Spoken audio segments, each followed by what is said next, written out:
Hey everybody, Marc Adams here, welcome. What we've been doing throughout the last couple of years is taking some time away and introducing some of the very special people that teach for us. And in the world of craft, as you work your way up the ladder and become very well known, whatever trade show you go to, wherever you are, there's no need for an introduction. And so Tom Lee Nilsson, welcome here. I'm glad you're here. Thank you, Tayfred. Oh, I'm sorry. That's not who you are. Hey, I got to tell you what. This is Chris Schwarz, and we're glad to have him here. And on September the 15th, or on September of 2015, I should say, he had completed 10 years of teaching for me. He has his Decade Award here, and it's a real honor and a privilege to have him here. And so I'd just like to ask him a few questions so we can get to know him a little bit better. How tall are you? 6'3" and 5'8". And did you play sports in high school? Poorly. All of them or any of them? And you name the sport and I failed at it. And so you were a high school athlete. Did you play basketball? I played basketball up until high school. And then when you graduated from high school, what did you want to do in life? Get away from Arkansas. And then what did you want to do in life? Become a writer, and then as soon as I finished writing, I realized that I wanted to go back and do what my dad and I were doing, which was making stuff on the farm. So. And your father, what did he do for a living? He was a physician, but he wanted to be a carpenter, and so we had a farm out in the sticks in Arkansas. Built 2 houses out there. The first one was with hand tools. Wow. So I kind of got it in my blood then. And then right after college, I started becoming a newspaper reporter and realized, wait, I really missed the woodworking. And so you became a reporter in what state? South Carolina. So I was at the Greenville News and was a crime reporter, covering trailer fire of the week kind of stuff. And then after that, I went back to school a little bit to get some woodworking instruction at the University of Kentucky. Oh, good for you. And then from there, did you start your own woodworking business, or did you go into woodworking in a different way?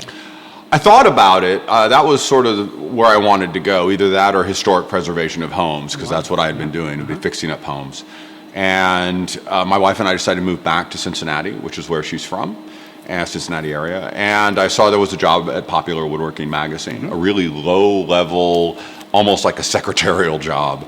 And I took it. I mean, I was like, I can't believe this. I would get to write and actually do some woodworking. And was there for 16 years and worked my way up from the lowest level editor up to editor when I left. And it was clear as you started to work your way into being the editor, the quality of the work of that magazine went over the top. Oh, thanks. And a lot of people started to follow it.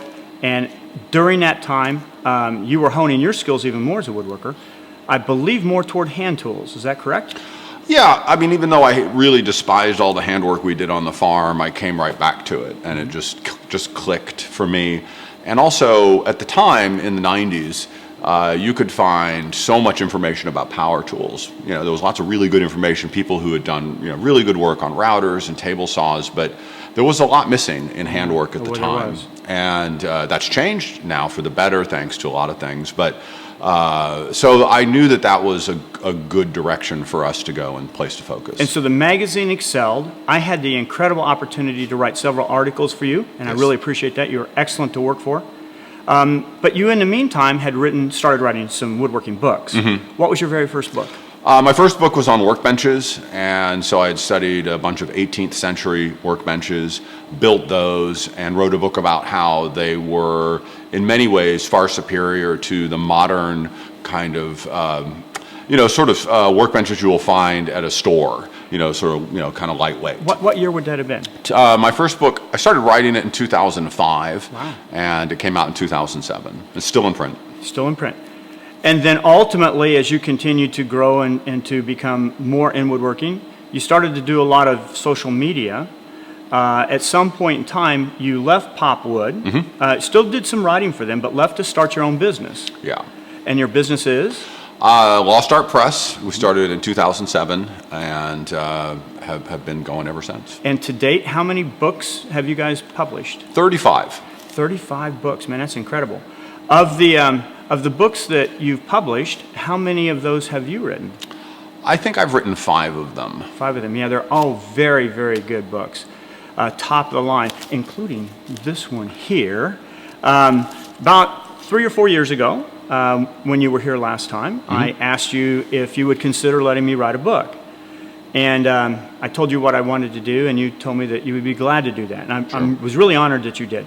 And it took me a bit of time to figure out how to do everything, but what I wanted to do was I wanted to spotlight some of the brilliant craftsmanship that exists today. Because I'm afraid that with the social media going in the direction it goes, sometimes we forget the people in our time period who are literally changing craft and making it better for everybody. And someday, at some point in time, the matter of work that they do will be lost if we don't somehow make some kind of documentation or historical facts of who those people are. Absolutely. And so you gave me the opportunity to write my book, The Difference Makers, which I really appreciate. It's only been out for about a month or so, and you've done an excellent job letting people know about that.